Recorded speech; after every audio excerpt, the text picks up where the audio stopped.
Oh, well, happy holidays, everybody. It's been a little while. I've been busy with all kinds of different things. And this video is for a couple of reasons. Probably made a few that I haven't posted because I'm lazy like that.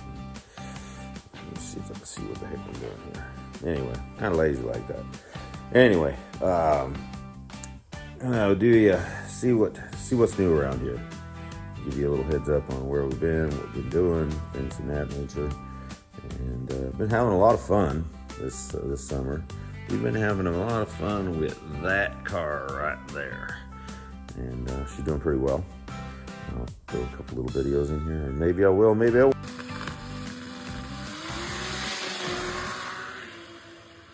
Oh my God! Won't. I might just post this video straight from my phone because this editing software is kind of a pain and, But anyway, so, been having some fun with that thing. Got ourselves a 113 60 foot out of that thing. Cannot believe it. Have not put together the best passes yet, but we have gotten some PBs. She's edging. She's definitely doing real well.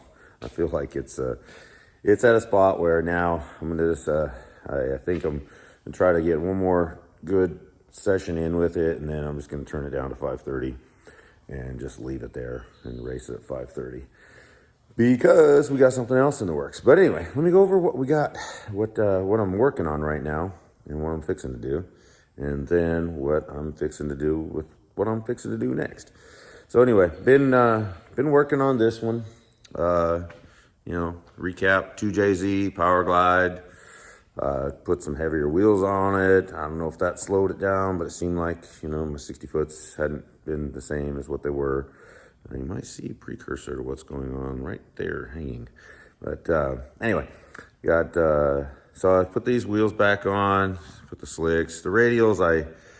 That's what I ran when I ran my PBs up at XRP, and probably gonna head back up there this weekend. Try to get one more session in with that. It's getting cooler. XRP always has really good prep. Down here, the prep is always marginal, so we're always, at a little disadvantage. I have to worry about that. I did get a 119, I think it was, before I went to XRP, so it wasn't slow or anything, but definitely was what I noticed. I picked up, how much mile per hour? I picked up like 10 miles an hour going up there in the 8th, and that wasn't even on a clean pass. I had to pedal it, as I had everything a little off on the first one when I tried the radials, and so it spun, lifted, and hit it again about 100 feet out, and it still went. It was over 140, so pretty fast. But anyway, enough about that car. That car's been fun. What we're working on today, I'm going to try to avoid the new one so I can kind of show you. What I'm working on today is this little unit. This unit, I've been playing with it a little bit. I was playing with it a little bit, but then I kind of stopped. And then I was going to take it, and then I was just spooling it up, drove it around the block and all that. And I was spooling it up, getting ready to kind of load it in the trailer and let it sit there and be ready to go. But it decided to lock like a high gear on or something. And I pulled the end clutches, and they're fine. There's nothing wrong there. So I think maybe it broke the planetary or something. So I'm fixing to pull the transmission out of this thing, and I'm going to pull the engine.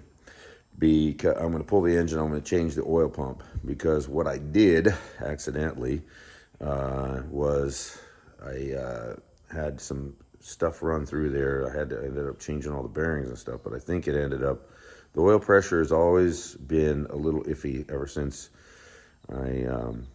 I'll just put it to you this way. I had a pan that had some stuff in it that I didn't see it. And so I had to pull it apart, change the bearings, but I think it actually tore up the pump a little bit. So I'm going to change the pump, and we'll see how that goes. I mean, it's not like, it still makes like 70 PSI, but usually these things will make 100 or somewhere in there. And it's not making the 100, and it's definitely not carrying 100 down track. So I'm like, well, I'm going to pull the tranny, I'll pull that, do that at the same time. So hopefully this week I'm going to pull it out today. So hopefully this week I'll get it done. Wife's in Disney again, so it's her happy place. So this is my happy place. So even though I need to power wash it, I notice. Anyway, working on this thing still. slowly but surely. I keep buying other cars and playing with those. You ever see Project Cars Anonymous on what is it, Instagram? Yeah, I definitely am I should be a part of that because I have this one that's been here forever that I'm in the middle of doing a swap on that I just take my time with it. I really don't care, but I'm waiting for an oil pan right now, so it's going to take a while. But on to the next one and what the thumbnail maybe. I don't know what I'm going to do. Like I said, I'm just going to post it. I'm kind of tired of trying to edit videos. So we're just going to go straight off of here. We ain't going to do any editing. We're just going to post it. So good, bad, ugly, whatever it is. But anyway, on to, and I do have some pictures, but I can't throw them in, I don't think, but I'll show you in the video. We are fixing to build a new car. I'm going to switch. I'm not going to switch necessarily. I'm going to add to, just a precursor to what's going on here. I'm going to start building the VK56 Nissan engine. There's one guy here in the U.S. that, and probably in the world, honestly, that has taken it to a pretty high level.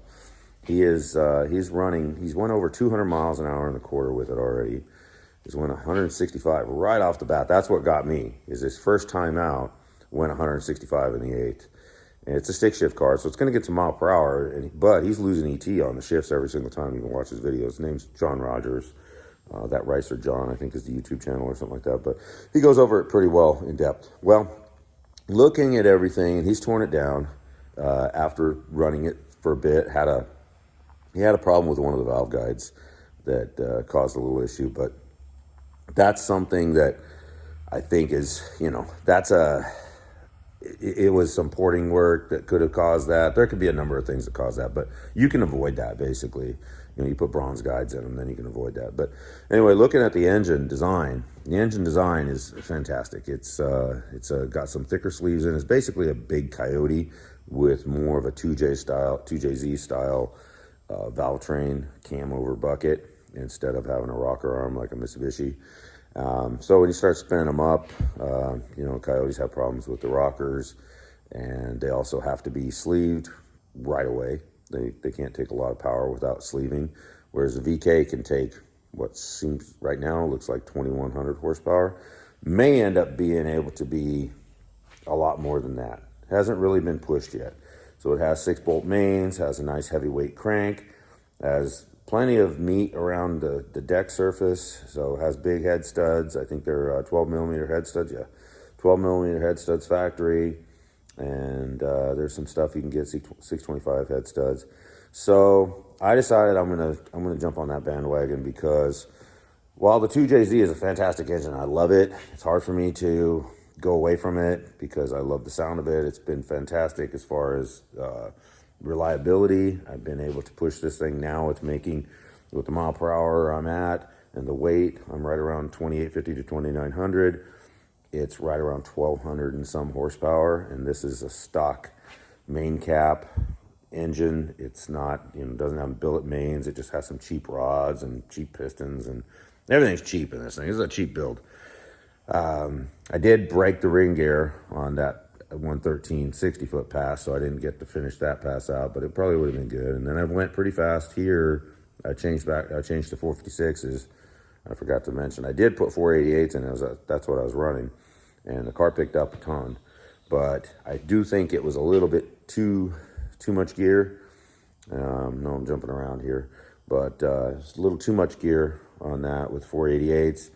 And then, so I tried the 456s, and even with some spinning down here, I got a PB 330. So that tells me I'm probably going to be pretty deep in the fours, I think, once I get up to a good track that can handle some power. So we'll find out, though. You don't know until you know. But anyway, without further ado, I used to have one of these years ago, real nice car. My first car, probably what all my friends actually remember me for years ago. And used to cruise Main Street with it all the time. And first I had it yellow with a black top, and then I had it black with that GM teal green that they had, kind of similar to this, but a little darker. It had the hockey stick stripe on the side of it, sat real low, 28, what were they, 20, 29 by 9s. I think I had some pretty big tires tucked in there, 28 by 9s, but real low.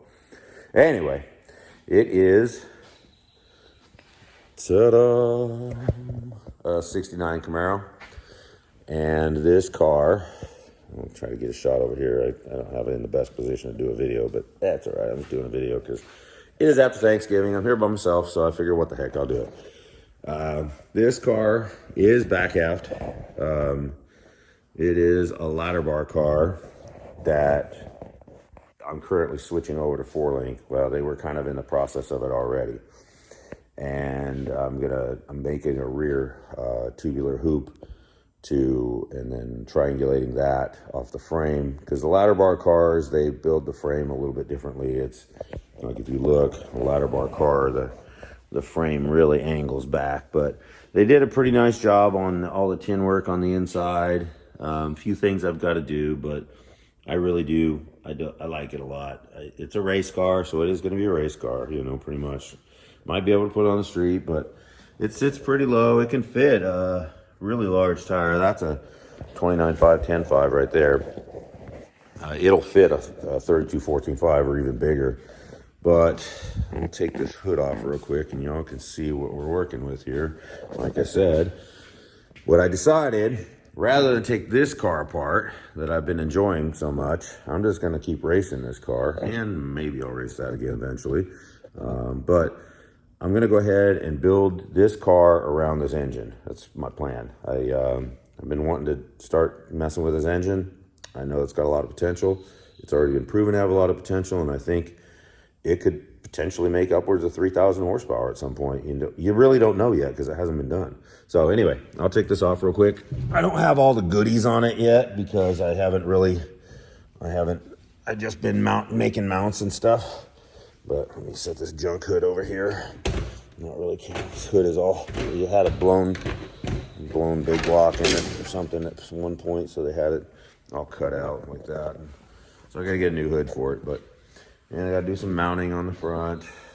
It's a fiberglass front clip and fiberglass doors right there. That could have been the giveaway, but it's got the VK56 sitting in there.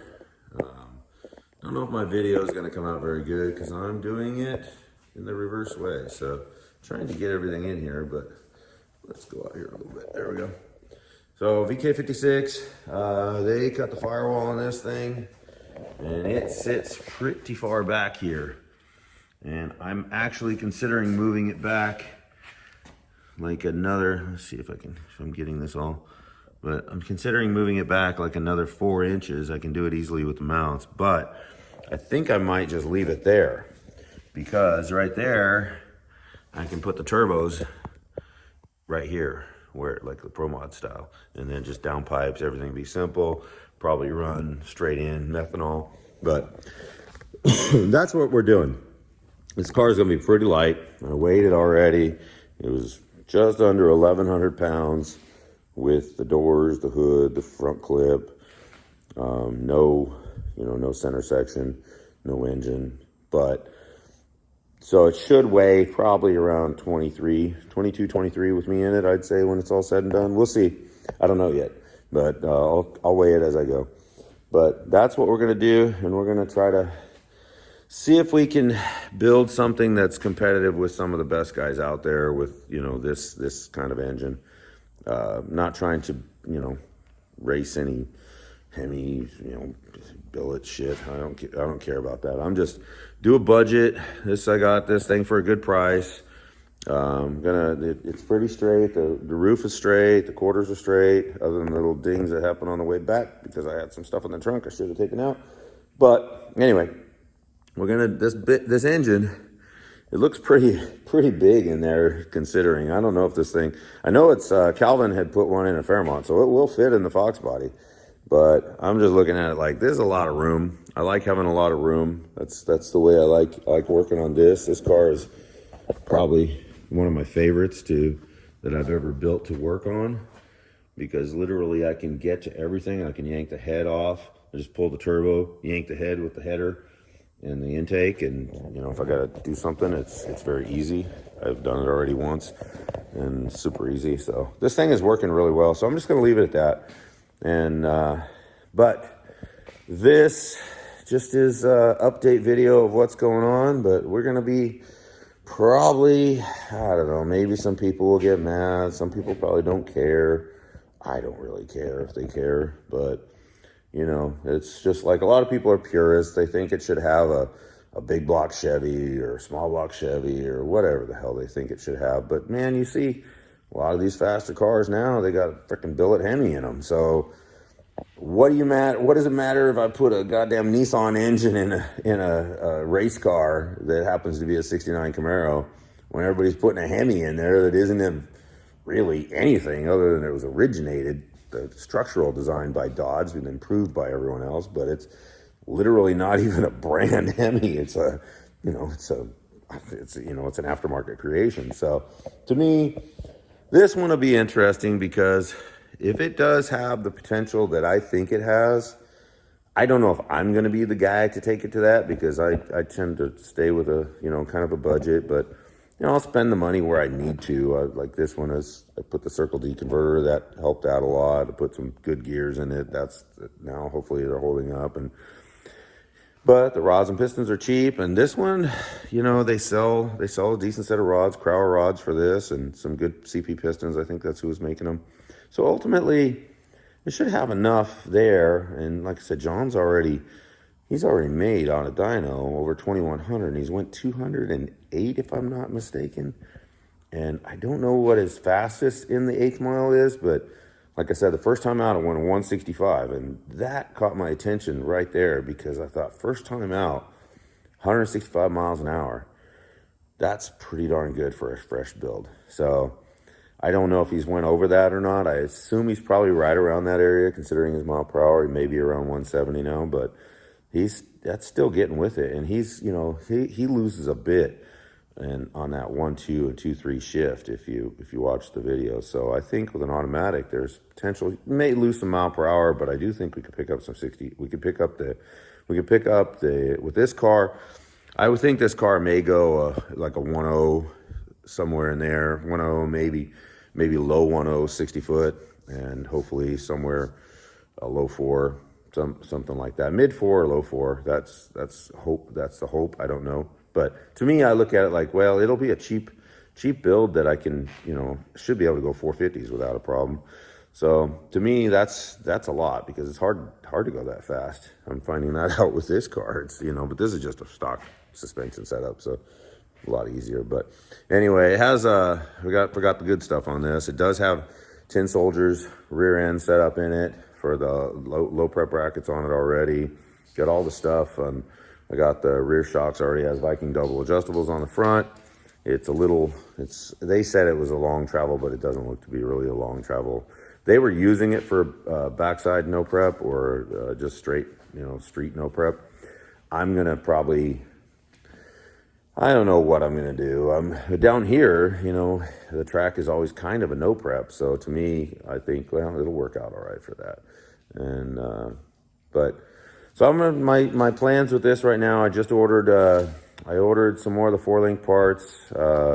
I got the no prep 4-link brackets for the front because they come towards the rear on the top a little bit. So it gives you a little bit more room. Like I said, the ladder bar frame is not like a 4-link frame. 4-link frame is kind of 90 degree. The ladder bar frame is more like a 45 degree frame angle in the back. So, but with the low prep brackets, whatever Tin Soldiers call them, low prep, small tire, they're more akin to like the style like a Mustang, where it's a shorter upper bar and a longer lower bar, and it's just not triangulated. But I like this suspension, works really well on this car, and I think I'll be able to make this one work and separate. I think the key is that on that, with that smaller upper bar, is it'll be more like a radial style. You can get it to separate pretty hard and pretty high. So hopefully I'll be able to make it work on a variety of surfaces. That's my goal, is to make it work here, make it work at XRP. I'll just have to front load a lot of weight on the front end of it, more than likely, to keep it from flipping over. But that's kind of my goal, is to set it up no prep, low prep, but have a lot of rear separation if I want to. I may not do that in most cases, but for up there probably. So that's it. I'm gonna post it. Like I said, it's been a while since I did a video, and but oh, well, let me get back to my. So here's the order of operations I'm gonna do on this car, just so we're clear of what we're doing. I've already ordered the rear end stuff. I already ordered the VK. I have the VK adapter to GM. There's a gentleman that Colton McClure, I think is his name, CP3 Racing or something like CP Racing, CP something. Anyway, he sells a kit for it, so it's already working in a couple cars. So I'm gonna go ahead and I already ordered that, so that should be here hopefully whatever time he gets it here. And then the rear suspension stuff, and then the intake is here. Gonna do twin turbo on this, so I can probably stick with some, like just 2 of these turbos, which this is a 8088, or maybe I'll go 2 8896s with ball bearings or something like that. Just something that'll spool but can still make a shit ton of power. I think I'm gonna go straight to methanol on this car. This one I've been doing a little bit. I've been running the E85 on it, but I was starting to add in some methanol and race fuel, kind of that MEK race or something. I think they call it. I don't know. It's a three-part fuel that Scott Glassbrook was doing it on his DSM. We're working out pretty well. It's basically race fuel, E85, and methanol mix. Gets the storage to be pretty much the same as what you get on the E85, so allows you to get some methanol in there, and it's kind of safe. You know, it's a safe fuel that makes a lot of power.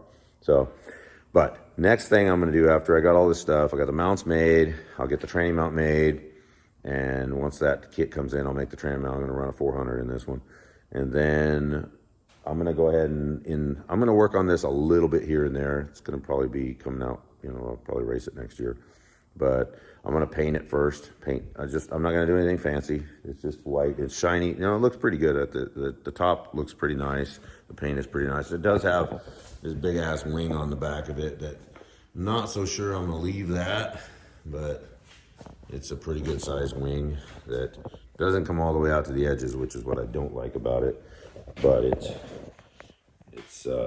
sticks out quite a bit, kind of like the old cars.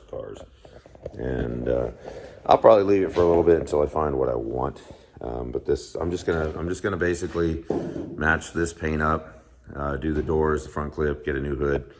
I already got the cowl panel for it. I just haven't decided on which hood. Probably Sunoco style, I think. And but main thing is just to start fabbing up all the. I already got the engine mounts done. Just start fabbing up the turbo kit and all that stuff for it, and then I'm going to get another one of these. I'm going to fab everything with this engine, and then I got another engine that I found that I'm going to have that here to build. And then, you know, nothing major, just I'm just going to build it to hopefully make like 1500 horsepower, something like that, and then see how that goes, and then go from there. But we'll see. You know, it's hard for me to get away from that 2JZ sound. I've really enjoyed it, and so I think that's it. I'm not going to keep going on and on about this, but this one here, we'll get her back up and going, take it to the track a few times, take it out on the street. It's fun for that. And then maybe I can get some more parts for that guy. But yeah, I'm just adding to projects. So, but I got to get this one back working. I hate it when I have more projects down than I have running. And I think that's the case right now. Yeah, 1, 2, and then I have 3. Well, 4 technically that aren't running, and well, I actually have another one that is running, so I forgot about that one too. But so I do have more running than not running, but it's pretty close. It's a tight race right now. So anyway, that's where we're at, and I'm gonna just post this thing and see. Hopefully everybody likes it, whatever. But happy holidays to everyone.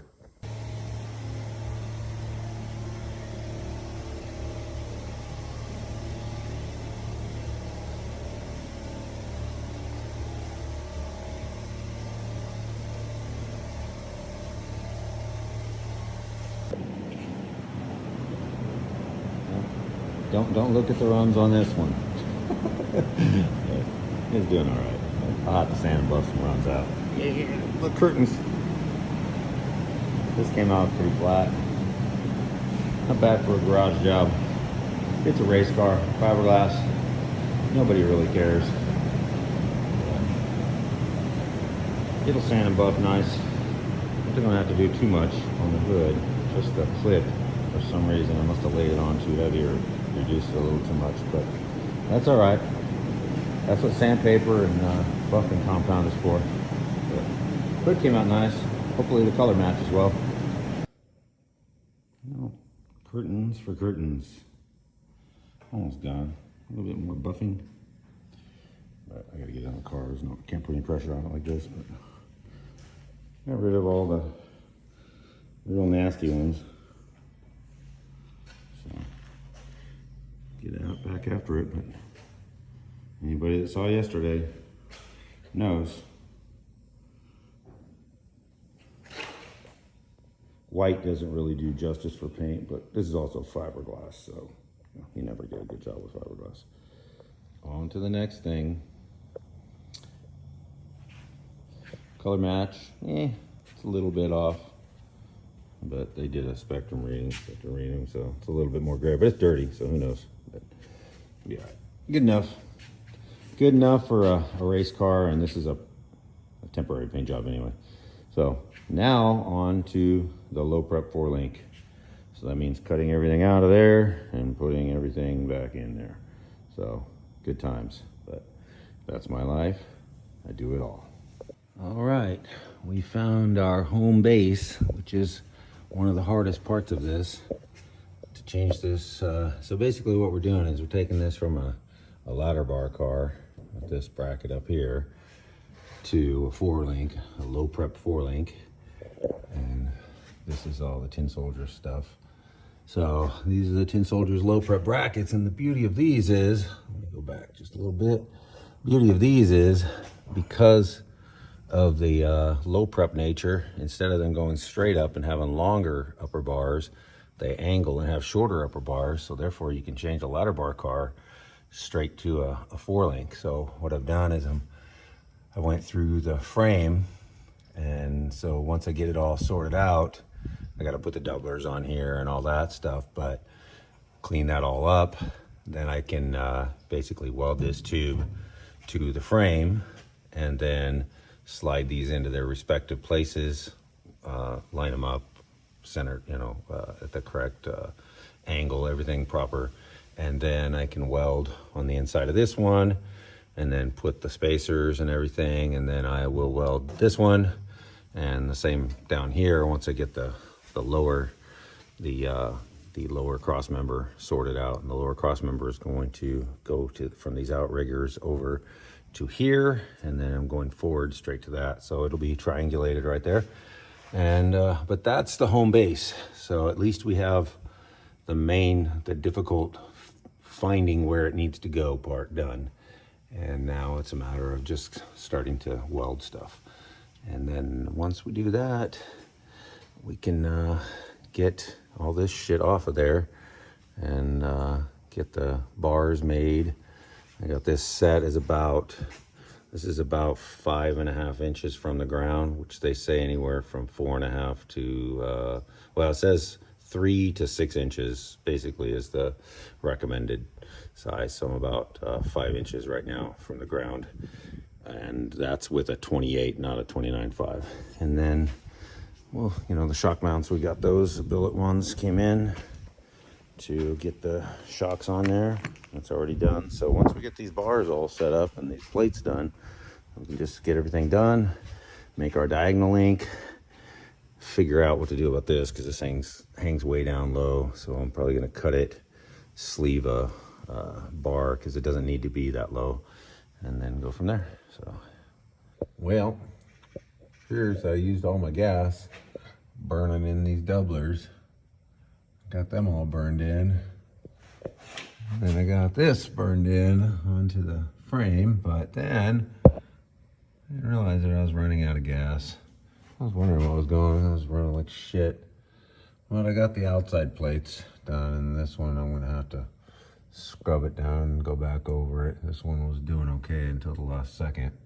So that's where we're at, but everything is good. It's got these mounts for the quick jacks, and everything lined up good. It's measured out good. So now just have to get some argon.